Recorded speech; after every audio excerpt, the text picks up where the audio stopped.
maanta waxaan ku soo laabanay dalka aniga iyo wafdi aan hogaaminayay oo ay ka mid yihiin wasiiro xildhibaano howlwadeenno ka socda xafiiska madaxweynaha xafiiska ra'iisul wasaaraha wafdigaasi waxa uu kormeer ku tagay midowga Yurub magaalada Brussels ee dalkaasi Belgium oo aan lahayn wada hadallo aan la yeelanay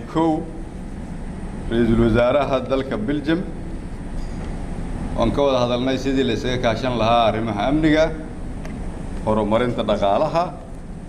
la dagaalanka argagixisada iyo horumarinta federaaleynta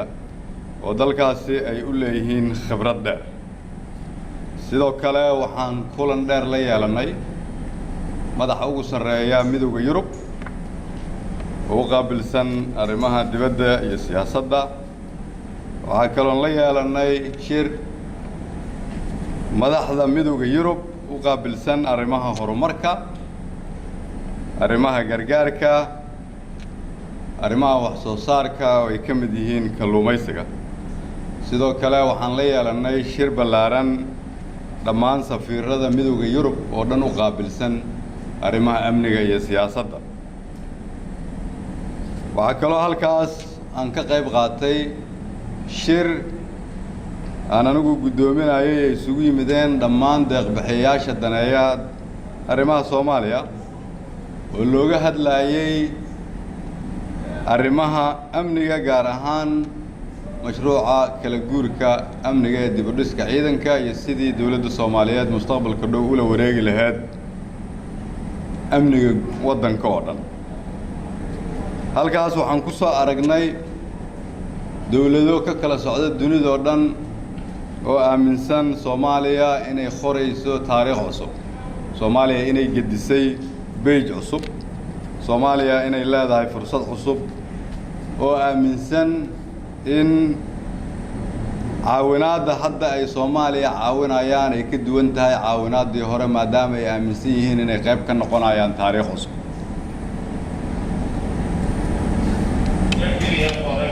mashruucii kala guurka ee amniga oo la ansixiyay adduunyaduna ay aqbashay iyadoo nagu hogaamiyo madaxweynaha jamhuuriyadda federaalka Soomaaliya inay nagala shaqayn doonaan sidii loo hirgelin lahaa ka sokow midowga Yurub iyo dawladda Soomaaliyeed waxay ku heshiiyeen arrimaha soo socda in midowga Yurub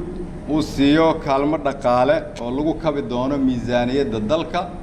oo gaaraysa 100 milyan oo euro taasoo ugu dhiganta qiyaastii 120 milyan oo dollar lacagtaasi waxaa lagu kaalmeyn doonaa dawladda Soomaaliya si ay ugu kaalmaysato miisaaniyaddeeda waxaana loogu soo shubi doonaa bangiga dhexe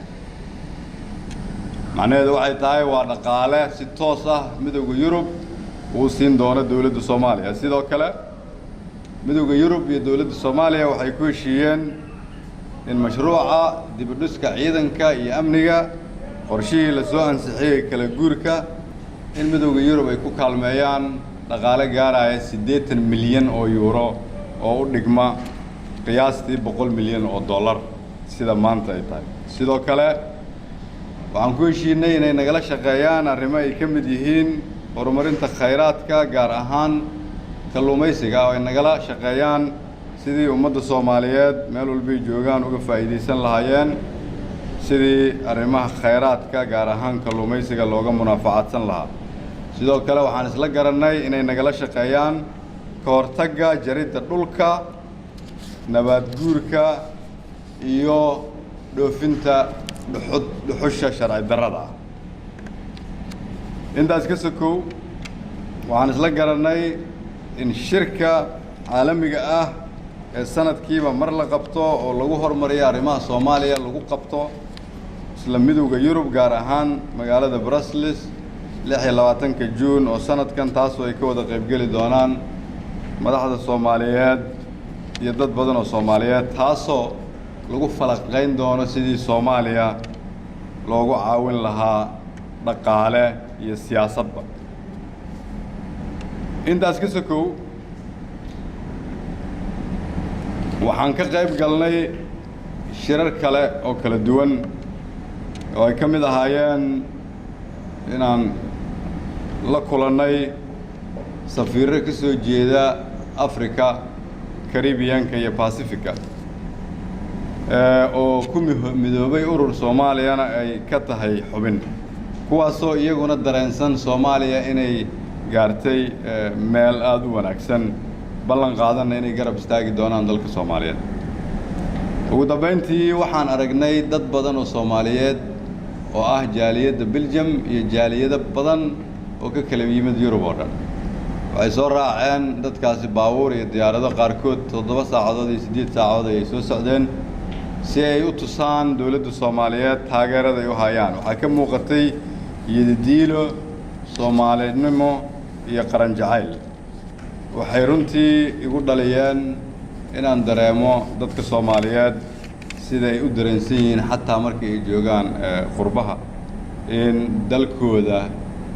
ay qayb ka noqdaan horumarkiisa. ugu dambeyntii safarkii aan ku tagnay dalka Belgium iyo wada shaqayntana dhex martay midowga Yurub iyo annagoo ah dawladda Soomaaliyeed waxaa ka muuqday geedi socod ah adduunyada inay Soomaaliya ka aaminsan tahay Soomaaliya cusub inay dhalatay ummadda Soomaaliyeed meel walba ay joogaanna waxaan ugu bishaareynayaa in maadaama adduunyada ay sidaas naga aaminsan tahay innaguna kulligeen si aan uga faa'iideysano fursadda hadda aan idin sheegay iyo kuwa kale oo hor yaalla oo isi soo daba socda inaad nagala shaqaysaan midnimada iyo xoojinta qarannimada Soomaaliyeed waa mahadsantihiin. Wassalaamu calaykum warahmatullahi wabarakatuh.